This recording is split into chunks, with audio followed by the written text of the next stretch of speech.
In today's tutorial, we're doing some ultra macro photography. We're going to be getting super close up to some subjects, 2.5 times up to 5 times magnification. It's going to come with a few interesting challenges, so stick around and I'll get started in just a sec.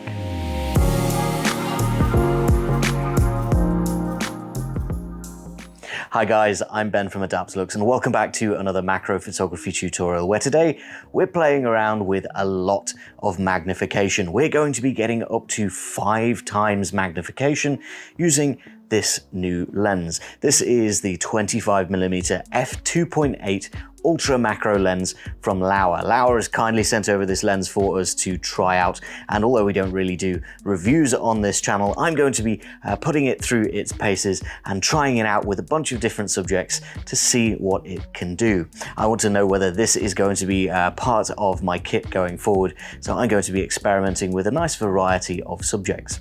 First of all, I'm going to put this onto my Sony a7 III, and then we can take a look at exactly what it can do. So the very first thing that I notice about this lens is its form factor. It's got a much smaller profile than I was expecting. It's quite short and it also is very, very narrow. This is not a standard lens with a thread mount on the front. The actual opening at the end of the lens is very small, so you can't screw any filters onto the front of this, but I don't think that's going to be a problem for any of the shots that I'm going to be taking today. The next thing that I notice is it actually extends really far out. So they've got this very, very smooth, satisfying motion as you zoom in from 2.5 times all the way up to 5 times magnification.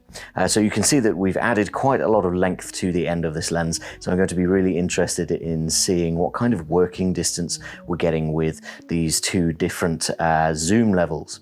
Now, of course, you can actually stop zooming in the middle somewhere. So we're now at 3.5 times magnification if you just leave it in the middle there.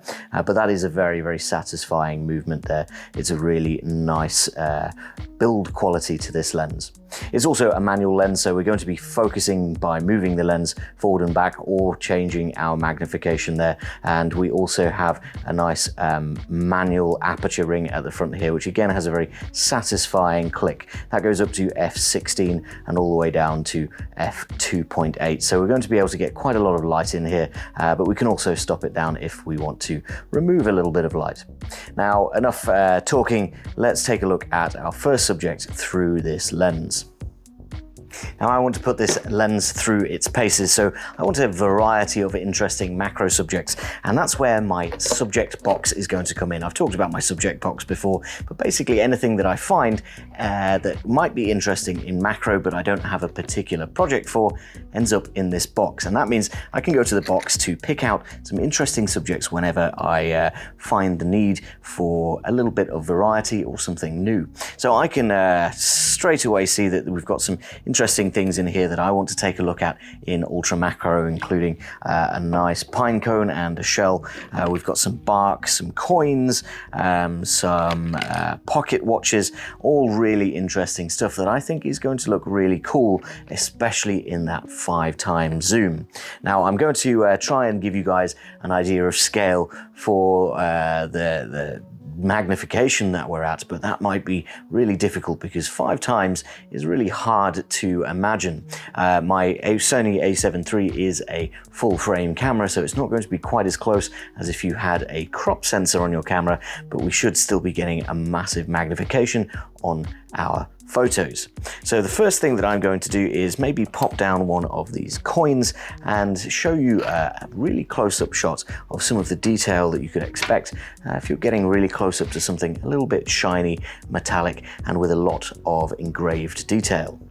So taking a look at this coin at 2.5 times magnification, this is really, really close. And you can see that the lettering on the coin there is actually filling the entire frame, and we're getting very, very close to the subject. You can also see that the front of the lens is actually very close to the subject as well. So our working distance is quite small, and you're going to have to keep that in mind if you're doing macro at this kind of magnification. How are you going to get light down onto your subject? The answer for me is, of course, using the Adaptalux Studio, which is a dedicated macro lighting system, and that allows me to move these flexible lighting arms down into position to be able to get out my light between my subject and the front of my lens. So that light is providing enough light to get some decent settings really close up here. So we're at a shutter speed of 1/100th of a second, we're at ISO 1000, and we're at aperture f8. So I can actually stop this down a little bit more, get even more light in here, and lower that the ISO if I want. If I wanted to maybe do some focus stacking, I wouldn't need such a wide depth of field on my lens, but you can see there that stopping that down to f2.8 has really given us a very shallow depth of field on that coin now. So there is a bit of a balancing act here. It can get very, very shallow if you're not shooting on a wide open aperture, but stopping it up a little bit can widen things and get a lot more of your shot in focus. So opening it all the way up to f16 there, you can see that we've got a lot more of our subject in focus. However, we're now at ISO 12,800, so that's probably no good. I'm going to stop that back down to a more reasonable level and maybe focus stack a couple of shots of this coin.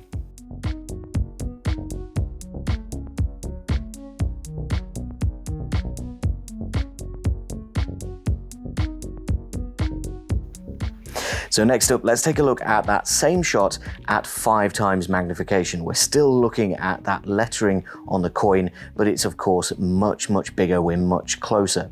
I've actually had to move the camera backwards, so the camera has moved up and then the lens has extended. So we're actually a similar working distance at the front here, perhaps a little bit closer even. And of course, our settings have had to change. So I'm now at 1/100th of a second, ISO 3200, and still at f8. So I'm very, very thankful for having the Adaptalux Studio here to be able to get enough light into this very small working distance. Without that light there really is nothing to see. So if I take away my lighting, we'll actually have to up our ISO to, well, 102,400 to get a similar level of brightness. Now, of course, there's other ways to do that. I can still stop down the lens here, but even there, we're still at 12,800 ISO. So some artificial light is going to be necessary for this kind of macro photography where we're getting very, very close at high magnifications. You're going to need a lot of extra light in your shots. Now, I'm not too worried about my depth of field here. I'm going to be focus stacking these, so I'm going to be moving my camera forward and back, and it doesn't really bother me that we've got a very shallow depth of field here. If it does bother you, then you can of course change your aperture to get a little bit wider depth of field in your shot.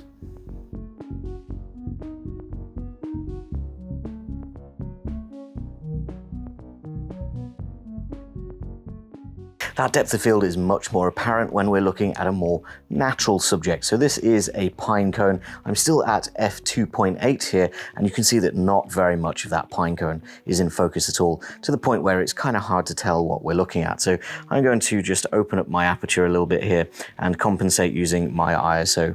And straight away, you'll see that we've got a lot more of the detail of the pine cone coming through. Still at 5 times zoom here, we are getting a lot of the detail of that pine cone surface coming through. The other thing that you're going to notice when you're getting this close up though is movement. So if I'm shifting my weight from one leg to the other, just the movement of the floorboards in my room is going to create a lot of movement in the shot. This is really important to have a nice stable shooting surface with a good tripod, and trying not to move is going to be really tricky. I'd say that hand holding and shooting this with this lens is going to be really tricky, and you're probably going to want some sort of flash to be able to freeze the motion. Now, this is a really interesting shot, but I'm going to move on to some other subjects and take a look at some of the detail that we can find on some everyday items.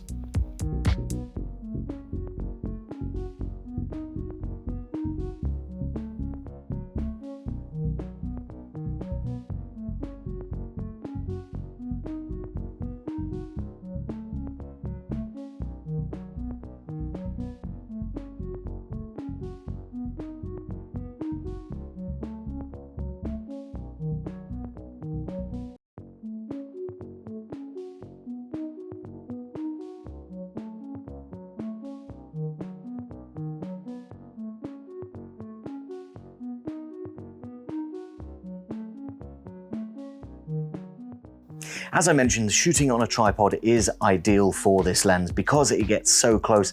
Every little movement in the camera, the tripod, and the environment, the subject itself, is translated to a much bigger movement on the camera. So you're going to be prone to camera shake and a little bit of blur if you're not careful. However, I don't want to do all of my shots on a tripod. I do want to try hand holding some shots, and for that I've got my wife's dried wedding bouquet to take a look at. There's a lot of interesting textures in here, not so much color anymore, but I'm still going to be using my lighting to get enough light onto this subject, and hopefully upping my shutter speed to avoid any camera shake or movement of the subject. I'm going to jump right in, get some light down onto these flowers, and start exploring this bouquet at 5 times magnification.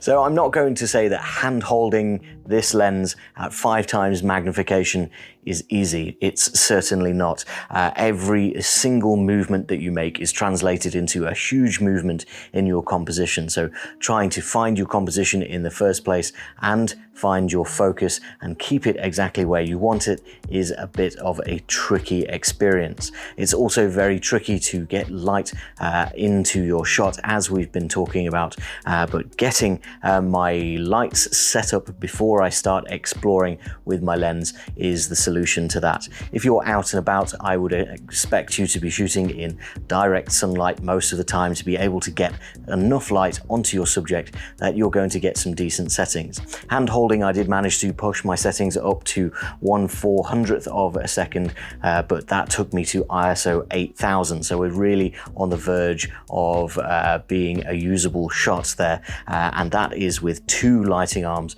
on full brightness. This is a very dark lens. Shooting at f5.6 is a good midpoint. Putting your aperture all the way down to f2.8 really leaves not very much of your shot in focus at all. And if you're not focus stacking, 2.8 is very, very shallow. It's going to leave a lot of your image out of focus and might not be ideal. So there are a lot of trade-offs when you're trying to hand hold a shot like this. And for that reason, I'm going to recommend that you should always be shooting on a tripod when you're at this kind of magnification. Although it is possible to shoot handheld, it's really not a very fun experience, and your images are going to be subpar compared to if you took your time, placed your tripod down, did some focus stacking, and took your time to place a lot more artificial light down onto your subject where it is needed.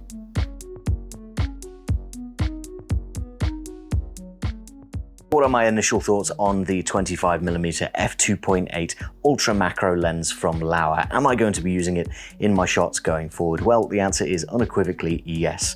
That 5 times magnification is just unparalleled. Being able to get that close up is a fantastic tool for macro photographers. Now, it's not going to be for every macro photographer. That 2.5 times magnification is still very, very close, and it's going to be quite situational as to when you're going to need that kind of magnification. If you're shooting, say, flowers, for instance, it's going to be impossible to get the entire flower into your frame, and just because of that magnification, you might want a less powerful macro lens for your day-to-day macro, and then rely on something like this for getting those really close-up niche shots and exploring those textures as we saw with some of our subjects today. The build quality of this lens is also fantastic, as we've come to expect from Laowa, and I'm more than happy to have this lens as part of my lens collection to give me a little bit more range and a lot more magnification. It's really, really interesting to be able to get that close, and I'm going to be doing a lot more of that in future videos. So make sure you hit the subscribe button so that you're here for more macro photography ideas, inspiration, and tutorials coming in the future. If you enjoyed this brief look at this Laowa 25mm f2.8 macro lens, then do like the video and let me know your thoughts down in the comments. Do you have one of these lenses, and what have you been shooting with it? Let me know down below. For now, that is all that I've got time for.